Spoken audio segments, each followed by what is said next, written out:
Hi everyone. It's been a while since I've done a video. Uh, for those of you who don't know, we actually bought a house and moved, and my normal video setup was kind of disrupted during that, and it made it a little hard to do a video in the evening with kids and life and not having a quiet place to go. So I have been not doing them, and I miss it, and I really like this way to connect with people. It's a simple way to get some information, and I miss doing it. So I'm going to get back to doing these weekly, hopefully, and bear with me because this is a different setup, and I also don't have a printer at my house, and did not print this out. Normally I print out my notes. So if I am looking over to my computer a little bit more or stumbling, it's my first time back, so be nice to me. So tonight I'm going to talk about creating demand when listing your house, which of course we all want to do. We want lots and lots of demand on our listing because we all know that that's the best thing that we could hope for. So if you are thinking about selling in 2019, this video is for you, so be sure you listen to all 4 parts. And I'm going to get started. So the first one, number 1, is to focus on a lifestyle. You want potential buyers walking into your house to not just see there's a bathroom, there's a bedroom, there's, a kitchen. You don't want them to look at it that way. You want them to walk in and see themselves walking in to a home. You want them to think about where they'd set their purse down or where they'd hang their coat. You want it to feel like home when they're walking in there, and therefore you want to create a lifestyle. So one of the things to think about is what you loved most, where you spent the most of your time.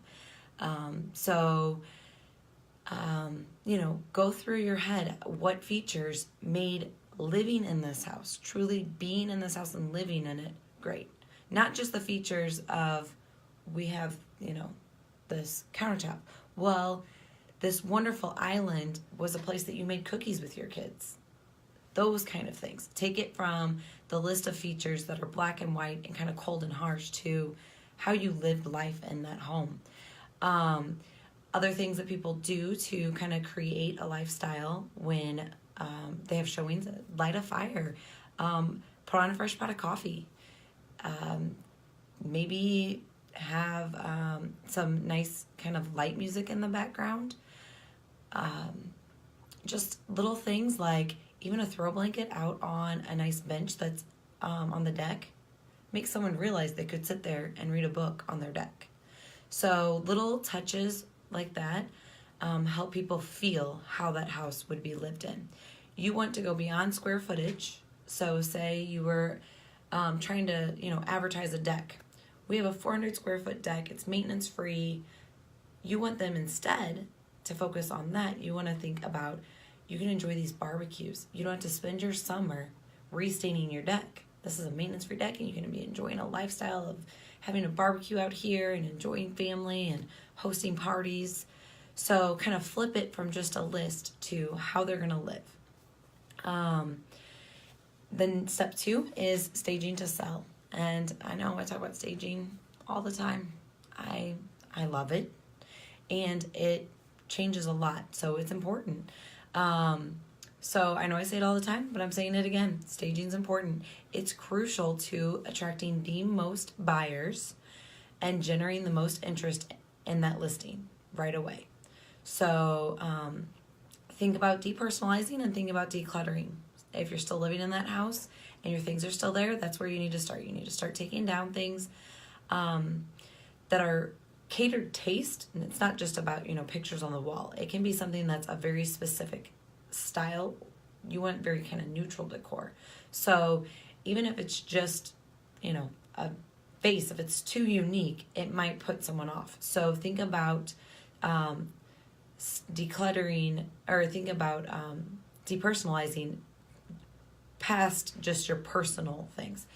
And then on decluttering, you want as much floor space, as much open spaces as you can create, because that will all give the illusion of being bigger, brighter, more open, and help that buyer kind of fill in what they would have in there. And you want to make sure you're appealing to today's market's buyers. So ask about what small changes or updates you might be able to make. When you're living in a house, you might not see things that kind of stand out to other people. So maybe it's replacing some bank covers that just are really dated and you wouldn't notice because they've been there. But when you're walking in, it's right there and you can see it. So, just think about things, ask your agent about what things kind of stand out, what little changes or updates you could make that would appeal to the biggest range of buyers. And then number 3 is pricing strategy. This is, of course, important because if you're in a price point for your area that there's no demand for, you're not going to create demand. So a lot of sellers like to, when you sit down and ask them what they're thinking about, they always have kind of a price in mind, but they want to go above it. So then that way they can come down. They want to be able to, negotiate and then come to this price. Well, if you are going higher with your price really being here, what you're doing is you're limiting any buyers that are at your price point. They're not going to be interested because it's above it. So now you're creating less demand. So instead of, 10 showings the first week, maybe you have 3.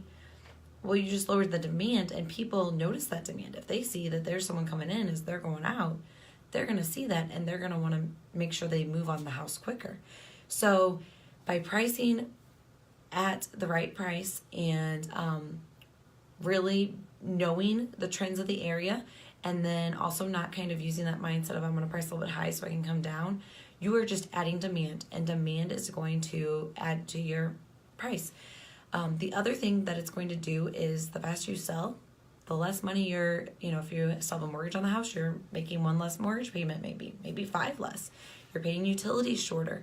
So the less time on the market, the less likely you're going to have to drop your price, but also you're saving money every month just by not owning that house longer.